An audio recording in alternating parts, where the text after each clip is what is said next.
दोस्तों सबसे पहले कान में ईयरफोन लगा लो, बाद में मत बोलना बताए नहीं, क्योंकि गाने में बहुत ज्यादा गाली गलौज है। आरा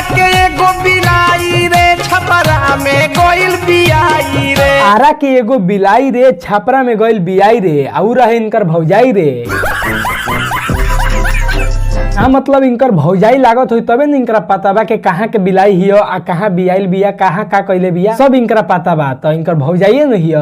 भाई साहब कुछ ज्यादा नहीं हो गया, मतलब कुछ भी देखो लो कहे के तो हम मौत से रहनी है, लेकिन कंट्रोल कैनी है।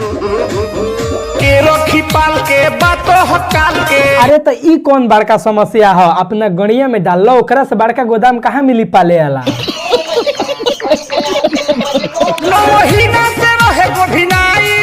9 महीना से रहे गोभिनाइल रे।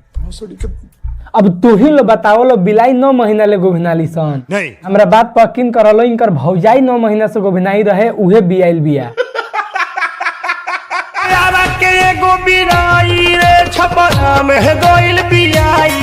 ओकरा के छोड़ तू बताओ, तू कई सौ साल से गोभिनाइल बड़ो, बताओ इतना पेट निकलल बा, तू कहिया बियाता रह। अच्छा बात नहीं है।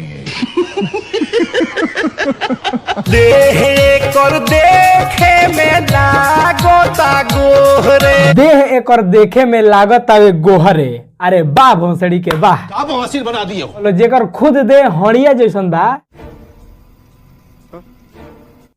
हड़िया जैसन, अड़िया जैसन ना।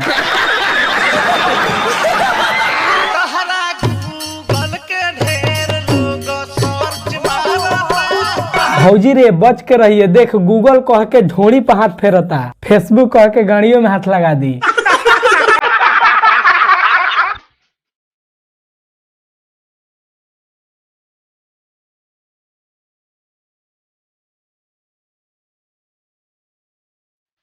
हई देख लो बहन चो, ये कहाँ साभा लागल बा रे। रे पिजन जो गाड़ी निकाल, चल पेल के आवल जा।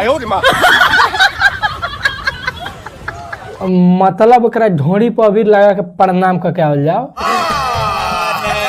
बोल रहा है।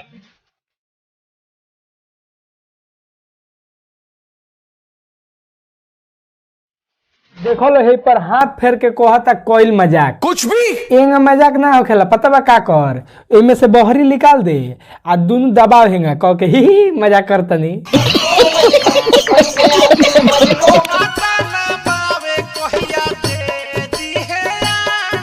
देखो हमार फोकस ओकरा अंडा पर नहीं खे, कहियो अंडा दे कुछ करो गाड़ में रहो। तो हमरा ओकरा से मतलब नहीं खे, लेकिन हमरा सिर्फ तारा से मतलब बा।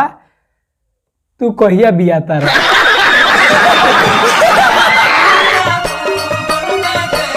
देखो ले बुढ़ा गइल बा, पेट में लइका बा, तब एकर मौगाई चाल छूटत नहीं खे।